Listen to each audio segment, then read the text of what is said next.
Alors bonjour à tout le monde. Alors aujourd'hui, je vais parler un petit peu des premiers principes de la thermodynamique pour les classes préparatoires CP1. Alors pour cela, je vais commencer premièrement par donc la notion de l'énergie interne d'un système, puis l'énergie interne. Alors on va considérer un système quelconque, soit solide, liquide ou bien l'état gazeux. Alors on définit l'énergie interne comme la somme de l'énergie cinétique microscopique et l'énergie potentielle microscopique.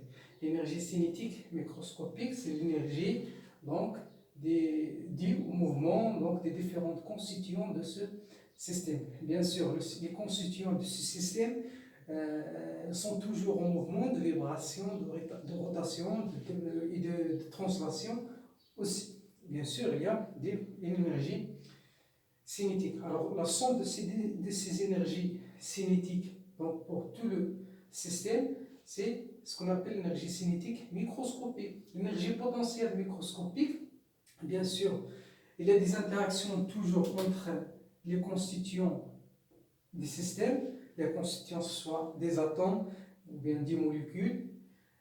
Alors, il y a toujours des interactions entre les constituants. Alors, ces interactions dérivent d'une énergie potentielle. Alors, la somme des énergies potentielles de tout le système représente donc c'est l'énergie potentielle totale des systèmes due aux interactions. Alors, bien sûr, on a ici un système où toujours on a donc le milieu extérieur. Alors, pour un gaz parfait, on a déjà donc démontré que l'énergie cinétique donc, de ce gaz est égale, donc dépend de la température. Donc, lorsque la température augmente, donc l'énergie cinétique microscopique augmente. Alors, cette énergie dépendait de N, c'est le nombre de constituants, bien de molécules, bien d'atomes qui constituent le gaz parfait. Et Kp, c'est la constante de Boltzmann. Alors, pour un gaz parfait, c'est bien que l'énergie potentielle égale à 0. Il n'y a pas d'interaction entre les constituants du système. Donc, pas d'interaction, ou bien on néglige ces interactions devant le terme d'énergie cinétique. Alors, ce terme pour un gaz parfait monoatomique, donc, est négligeable donc, devant ce terme. Donc, on suppose que pour un gaz parfait, dans le cas idéal, donc presque égal à 0. Énergie cinétique microscopique donc dépend de la température. C'est ce qu'on parle ici de la première loi de Joule, où l'énergie donc interne donc dépend de la température. Alors à ce moment-là, donc l'énergie interne donc est égale à 3,5, donc N Kp est plus une constante. Alors elle est toujours définie à une constante près parce qu'on a toujours donc, énergie potentielle. L'énergie potentielle donc, est définie à une constante près. Voilà cette relation, c'est pour un gaz parfait et monoatomique. Alors pour le premier principe, de la thermodynamique pour un système fermé. Alors pour un système fermé quelconque, solide, liquide ou bien gaz, alors le différentiel de cette fonction U plus EC plus EP égale à la chaleur reçue plus le travail reçu par le système. Bien sûr, ces deux grandeurs sont reçues par le système de la part du milieu extérieur. Alors CS, voilà, premièrement U, c'est l'énergie interne du système, l'énergie interne. OC, c'est l'énergie cinétique macroscopique. Et EP, c'est l'énergie potentielle macroscopique. Ces deux grandeurs sont macroscopiques. Bien sûr, cette énergie cinétique, c'est dû au mouvement de l'ensemble des systèmes. Donc, c'est l'énergie cinétique macroscopique, potentielle macroscopique. C'est macroscopiquement européen. Un système, la plupart des cas, on va étudier donc des systèmes qui sont macroscopiquement européens. Et les européens macroscopiquement, c'est-à-dire que l'énergie cinétique macroscopique égale à 0. Et s'il y a bien sûr s'il n'y a pas de champ extérieur qui peuvent créer une énergie potentielle, donc à ce moment-là, je peux négliger aussi ou dire que l'énergie potentielle macroscopique qui est égale à 0. Ces deux grandeurs sont nuls pour donc un système macroscopiquement au repos et loin de tout champ extérieur. Alors la forme différentielle pour ce cas du premier principe s'écrit sous la forme d de U plus la chaleur reçue et le travail reçu par le système de la part du milieu extérieur. Bien sûr, donc il faut faire donc c'est D et donc cette écriture signifie une différentielle, c'est-à-dire que d de I donc d de I donc est égal à U à l'instant t plus dt moins U à l'instant t. Par contre, lorsqu'on écrit des rangs comme ça, dq et dw avec cette écriture, c'est-à-dire on parle ici de quantité, ce sont deux quantités reçues, mais c'est une forme différentielle. Alors, forme différentielle parce que U, c'est une fonction d'état. Et la fonction d'état dépend, elle est caractérisée par le fait qu'elle ne dépend que de l'état initial et de l'état final. C'est-à-dire, en connaissant les paramètres du système à l'état final, des paramètres du système à l'état initial, donc on peut donc évaluer donc, la différence de l'énergie interne par U final moins U initial, donc forme différentielle. La variation s'écrit donc comme ça pour une fonction d'état. Par contre, Q et W ne sont pas donc des fonctions d'état, sont des quantités reçues par le système. Et voilà, donc delta U égale à Q, donc plus donc, la chaleur reçue, plus le travail reçu par le système pour une transformation de l'état initial vers donc, un état final. Ce qui est intéressant aussi, c'est la transformation réversible. Alors vous voyez, je peux passer par exemple, je prends un système constitué par un cylindre qui contient par exemple un gaz et un piston ici. Alors je cherche à passer de l'état initial vers l'état final. Alors je peux faire cette transformation par de plusieurs manières. Je peux voir donc plusieurs transformations, que je peux définir plusieurs transformations. Ce qui nous intéresse ici, la transformation réversible et aussi la transformation quasi-statique. Alors le passage, bien sûr, donc une transformation réversible, c'est une succession ou bien le système passe par une succession d'états d'équilibre. Et ces états d'équilibre sont des états d'équilibre très très voisins. C'est-à-dire qu'on passe de l'état 1, c'est un état d'équilibre, vers l'état 2, aussi c'est un état d'équilibre. Donc en ajoutant par exemple donc, une petite masse, une faible masse ici, de telle façon qu'on passe de l'état 1 à l'état 2. Donc j'attends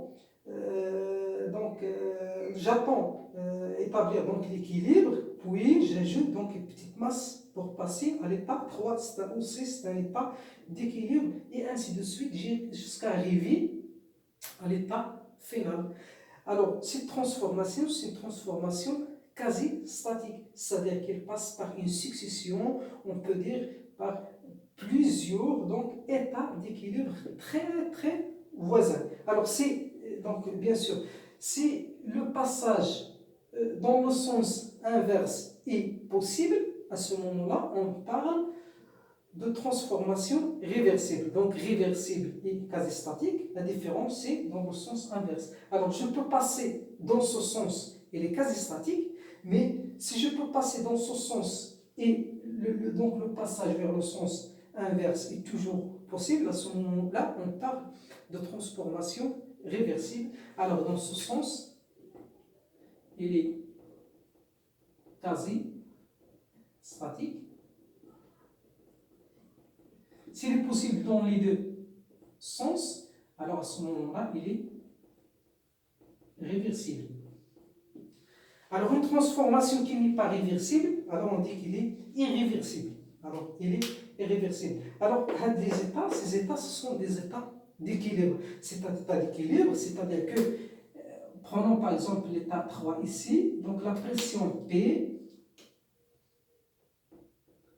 et la température T sont uniformes. Par exemple, la pression P ici égale à la pression, ici la pression extérieure.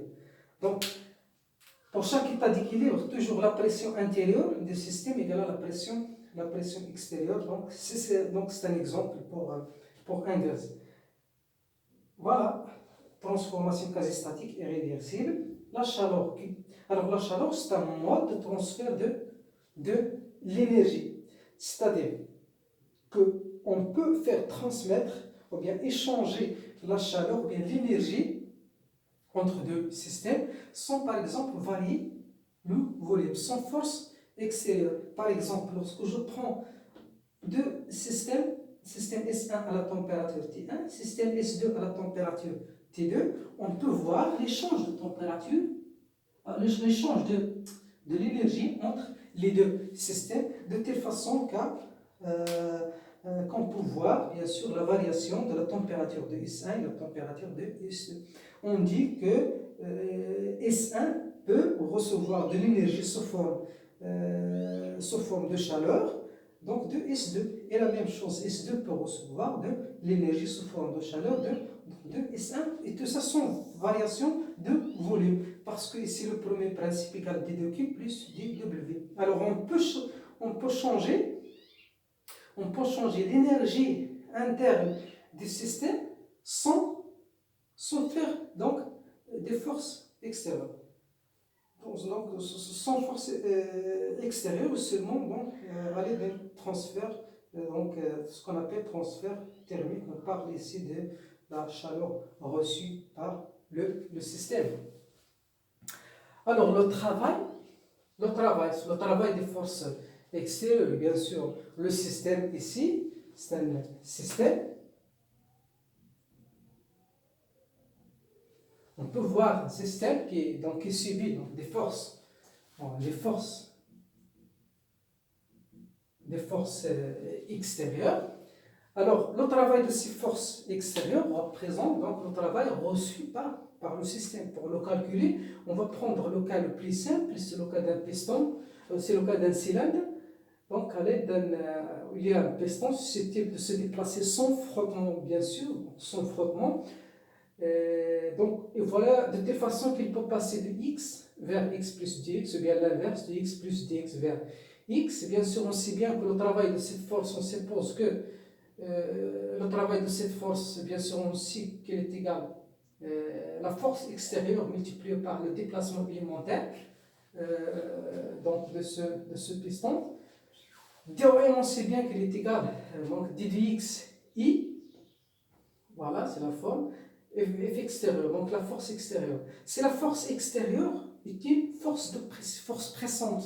Alors la force pressante, on définit ici, donc la pression extérieure. Toujours ici, on a alors une pression extérieure. On peut remplacer donc F par P extérieur et S. Le signe moins, bien sûr, parce que la force, alors dans ce cas, elle est dans le sens inverse de I.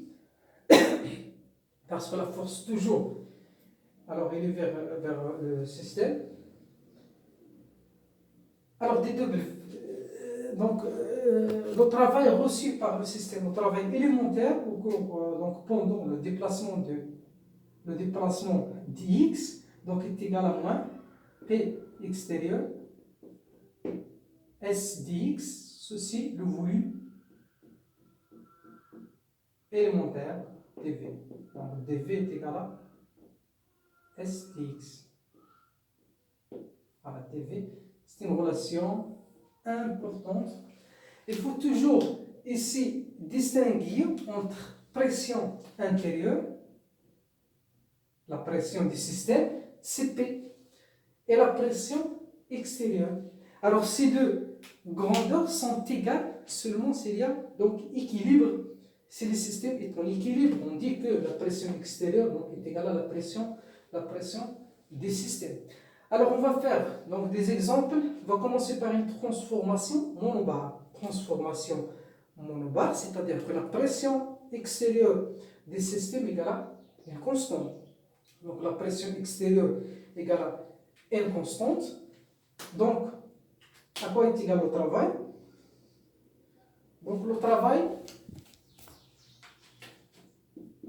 reçu par donc, le système au cours de cette transformation en bas, c'est l'intégrale de W, puisque donc est égal à c'est l'intégrale de moins P extérieur de V. P extérieur c'est une constante égale à moins P extérieur. Voilà, donc le passage pour le volume de, par exemple, de V1 vers V2 est égal à V2 moins V1. Transformation isochore, au cours de laquelle donc, le volume reste constant. Alors, si le volume du système reste constant, alors ce système ne reçoit pas donc, de travail mécanique. C'est-à-dire que dW est égal à 0. Donc, le travail est égal à 0. Donc, on va étudier donc, un cas pour un gaz parfait au cours de transformation réversible, isotherme. Réversible, isotherme. On sait bien donc pour calculer le travail.